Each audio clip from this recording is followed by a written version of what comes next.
آج بات کرتے ہیں کہ حضرت عمر رضی اللہ تعالیٰ عنہ کا وسیلے کے بارے میں کیا عقیدہ ہے۔ بخاری شریف کی حدیث پاک ہے، پہلی جلد صفحہ نمبر 137 پہ ہے کہ حضرت انس بن مالک رضی اللہ تعالیٰ عنہ راوی ہے اس حدیث پاک کے، وہ فرماتے ہیں کہ جب بھی لوگ قحط میں مبتلا ہوتے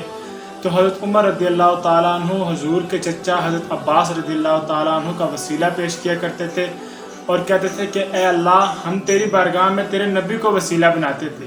اور تو ہمیں سیراب فرماتا تھا، اب ہم تیری بارگاہ میں اپنے نبی کے چچا حضرت عباس کا وسیلہ پیش کرتے ہیں۔ تو راوی کہتے ہیں کہ جب بھی اس طریقے سے دعا کی جاتی تھی تو ضرور بارش ہوتی تھی، پانی ضرور برستا تھا۔ علامہ ابن حجر عسقلانی رحمۃ اللہ علیہ فرماتے ہیں، انہوں نے بخاری شریف شرح لکھی فتح الباری، اس میں انہوں نے حضرت عبداللہ بن عمر جو حضرت عمر رضی اللہ تعالیٰ عنہ کے بیٹے ہیں ان کی حدیث نقل کی، فرماتے ہیں کہ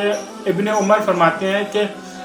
کہ حضرت عمر رضی اللہ تعالیٰ عنہ لوگوں سے خطاب کرتے ہوئے فرمایا کہ لوگوں، حضور صلی اللہ تعالیٰ علیہ وآلہ وسلم اپنے چچا حضرت عباس رضی اللہ تعالیٰ عنہ کے ساتھ ایسا سلوک کیا کرتے تھے کہ جیسے کوئی بیٹا اپنے باپ کے ساتھ سلوک کرتا ہے، لہٰذا تم بھی حضرت عباس کے ساتھ ایسا سلوک کرو جیسا حضور نے ان کے ساتھ طریقہ اپنایا ہے، اور وَاتَّخِذْهُ وَسِيلَةً إِلَى اللَّهِ، اور اللہ کی بارگاہ میں ان کو وسیلہ بناؤ۔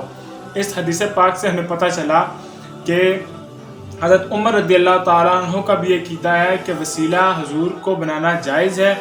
اور وہ حضور کو حضرت عمر خود بھی وسیلہ بناتے تھے اور حضور کے چچا کو بھی انہوں نے وسیلہ بنایا اور لوگوں کو بھی کہا کہ تم حضور کے چچا کو وسیلہ بناؤ۔ اس سے ایک بات اور پتہ چلی کہ غیر نبی کو بھی وسیلہ بنانا جائز ہے، اور یہ بھی پتہ چلا کہ اس کے اوپر کسی صحابہ نے کوئی بات نہیں کی، کوئی قول نہیں پیش کیا کہ آپ نے غیر نبی کو کیوں وسیلہ بنایا، کہ